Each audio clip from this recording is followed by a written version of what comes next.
ঈদ মোবারক। আজকে বাংলাদেশের প্রতিটি গ্রামে, প্রতিটি বাজারে, প্রতিটি গঞ্জে, প্রতিটি শহরে ঈদের জামাত অনুষ্ঠিত হচ্ছে। আমরা জাতির পক্ষ থেকে জামাতে যারা যেখানে শরীক হয়েছেন তাদেরকে ঈদ মোবারক জানাচ্ছি। একটু জোরে বলেন, তারা যেন সবাই শুনতে পায়। যারা ঈদের জামাতে শরীক হবার সুযোগ পাননি তাদেরকেও আমরা ঈদ মোবারক জানাচ্ছি, সেটাও জোরে ঈদ মোবারক দেন। আমাদের মা বোনেরা, মহিলারা যারা ঘরে আছেন তাদেরকেও আমরা জাতির পক্ষ থেকে ঈদ মোবারক জানাচ্ছি। আমাদের প্রবাসী শ্রমিকরা যারা বিদেশে আছে, সারা বছর কষ্ট করেছে, আজকে হয়তো ঈদের জামাতে যেতে পারবেন কিংবা যেতে পারবেন না, কিন্তু জাতির পক্ষ থেকে আমরা তাদেরকেও ঈদ মোবারক জানাচ্ছি। যারা বাংলাদেশিরা আছেন পৃথিবীর বিভিন্ন দেশে, জাতির পক্ষ থেকে তাদেরকে আমরা বলে যাইনি, তাদেরকেও আমরা ঈদ মোবারক জানাচ্ছি। যারা হাসপাতালে আছে, রোগী বিভিন্ন কারণে ঈদের জামাতে যেতে পারেন নাই, তাদেরকেও ঈদ মোবারক জানালাম।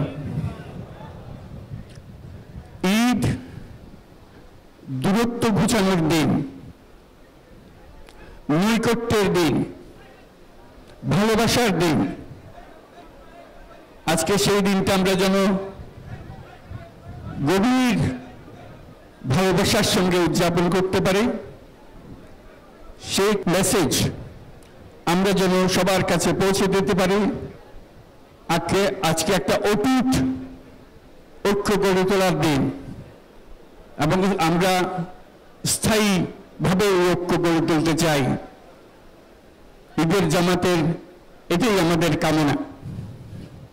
আজকে মোনাজাত হবে, মোনাজাতে আমরা অবশ্যই যেন স্মরণ করি, আল্লাহর কাছে প্রার্থনা করি। আমাদের এই নতুন বাংলাদেশ গড়ার যারা সুযোগ দিয়েছে, যে বীর সন্তানরা আত্মাহুতি দিয়েছে, আল্লাহ যেন তাদের রূহের মাগফিরাত দেন, তাদের শান্তি দেন। আমরা তাদের মোনাজাতে সেটা যেন আমরা অংশ রাখি। আর মোনাজাতে যারা আহত হয়েছেন, যারা স্বাভাবিক জীবন থেকে বিচ্যুত হয়ে গেছে, এই দেশের জন্য নিজেদের স্বাভাবিক জীবন ত্যাগ করতে যারা বাধ্য হয়েছে, তাদের স্বাভাবিক জীবন যাপনের ক্ষমতা দেওয়ার জন্য, রোগমুক্তির জন্য আল্লাহর কাছে যেন আমরা প্রার্থনা করি। আজকের দিনে আমরা প্রার্থনা করি, যেই নৈকট্য আজকের দিনে আমরা শুরু করলাম, এই নৈকট্য এবং এই ঐক্য জাতির জন্য যেন স্থায়ী হয়, আমরা যেন একটা ঐক্যবদ্ধ জাতি হিসেবে সামনে এগিয়ে যেতে পারি। যারা আত্মত্যাগ করেছেন, যারা নতুন বাংলাদেশের স্বপ্ন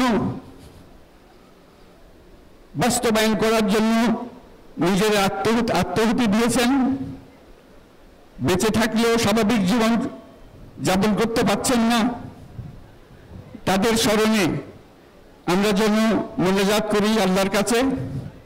আমরা অবশ্যই সেই স্বপ্ন বাস্তবায়ন করবই। শত বাধা সত্ত্বেও, যত বাধাই আসুক, আমরা ঐক্যবদ্ধ জাতি হিসেবে এই নতুন বাংলাদেশ গঠন করব ইনশাআল্লাহ। এই মোনাজাতটা আপনারা সবাই মিলে একসঙ্গে করবেন। ধন্যবাদ সবাইকে। ঈদ মোবারক সবাইকে।